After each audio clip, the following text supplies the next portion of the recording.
আগামীকাল থেকে শুরু হচ্ছে ভারত বনাম ইংল্যান্ডের মধ্যেকার 3 ম্যাচের ওডিআই সিরিজ। আর এই সিরিজে খেলতে নামছে ভাই 5 মাস, প্রায় 5.5 মাস ভারতের জার্সিতে খেলতে না নামা বিরাট কোহলি।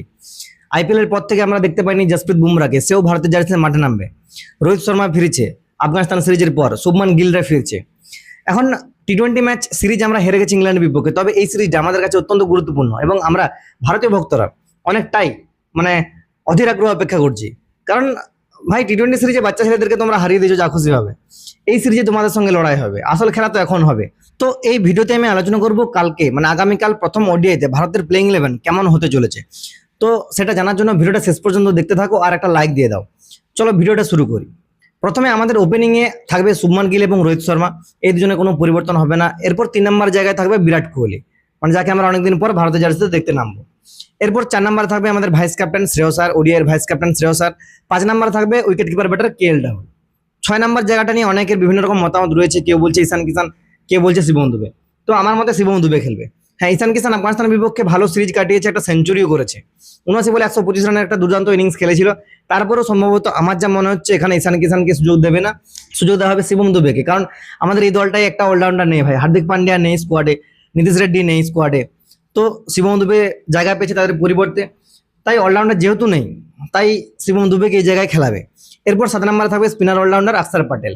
ওইখানটায় রবীন্দ্র জাদেজা এতদিন পর্যন্ত যে কাজটা করে এসেছে ভারতীয় ক্রিকেটের জন্য, ওডিআই ক্রিকেটে রবীন্দ্র জাদেজা, শুধু ওডিআই ক্রিকেট নয়, ভারতীয় ক্রিকেটে রবীন্দ্র জাদেজা টি-20 হোক, ওডিআই হোক কি টেস্ট, সব ফরম্যাটে যে সার্ভিসটা দিয়ে এসেছে তার মতন একজন বিকল্প ভারতীয় ক্রিকেট এখনো পর্যন্ত খুঁজে পাওয়া যায়নি।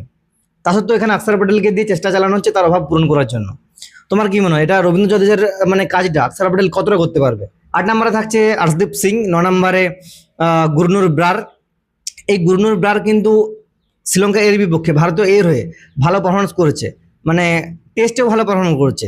টেস্ট আর ওয়ানডে যে আমাদের ভারতীয় এর যে সিরিজগুলো হলো শ্রীলঙ্কার বিপক্ষে, সেখানে কিন্তু ভালো পারফরমেন্স করেছে, যার ফলে এই ওডিআই স্কোয়াডে আমরা ইংল্যান্ডের বিপক্ষে স্কোয়াডে তাকে দেখতে পেতে পারি। এরপর 10 নম্বরে থাকছে জসপ্রীত বুমরা। ভাই জসপ্রীত বুমরা না থাকলে ভারতের বোলিংই মনে হয় না, কেমন যেন একটা হালকা হালকা লাগে। যে কোনো প্রতিপক্ষ আমাদেরকে মেরে ধুয়ে চলে যায়, সেটা আয়ারল্যান্ড হোক কি ইংল্যান্ড বা যে কোনো অন্যান্য প্রতিপক্ষ। এরপর 11 নম্বরে থাকবে কুলদীপ যাদব। হ্যাঁ, স্কোয়াডে রবি বিষ্ণু আছে, কিন্তু রবি বিষ্ণু টি-20তে সুযোগ পেলেও তাও মেরে কেটে তোমায় মার খেয়েছে ভাই আগের টি-20 সিরিজটাই, তাই তার তো সুযোগ পাওয়া এখন মুশকিলই, ওডিআই ক্রিকেটে তার সুযোগ এখন হবে না। 11 নম্বরে কুলদীপ যাদব। তো এই হচ্ছে আমাদের প্রথম 11।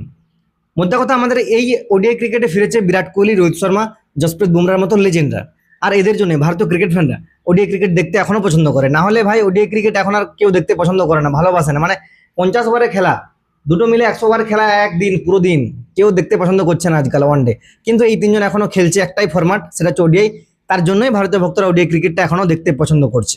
এটা নিয়ে তোমাদের মতামত অবশ্যই জানাবে। আর আমাদের প্লেইং 11টা যদি প্রথম থেকে আরেকবার শেষ পর্যন্ত দেখেনি, তাহলে ওপেনিং এ শুভমান গিল, রোহিত শর্মা, 1 ডাউনে বিরাট কোহলি, 4 নম্বরে শ্রেয়স আয়ার, 5 নম্বরে কেএল রাহুল, 6 নম্বরে শিবম দুবে, 7 নম্বরে অক্ষর প্যাটেল, 8 নম্বরে আর্শদীপ সিং, 9 নম্বরে গুরনুর ব্রার, 10 নম্বরে জসপ্রীত বুমরা, 11 নম্বরে কুলদীপ যাদব। এই হচ্ছে আমাদের প্লেইং 11। এরপর তোমরা বলো যে আমার প্লেইং 11-এর সঙ্গে তোমরা একমত হলে কিনা। আর যদি তোমরা কাউকে পরিবর্তন করতে চাও তাহলে কাকে পরিবর্তন করবে এবং কার জায়গায় নামাবে সেটা অবশ্যই কমেন্ট করে জানাও। আর ভিডিওটা শেষ করার আগে তোমাদের কাছে প্রতিবারের মতন আবেদন, অনুরোধ, বং ক্রিকেট আড্ডা এই পেজটিকে অবশ্যই ফলো করে আমার পাশে থেকে সমর্থন জানাও, মোটিভেশন দাও, ভিডিওটা বেশি বেশি করে শেয়ার করো।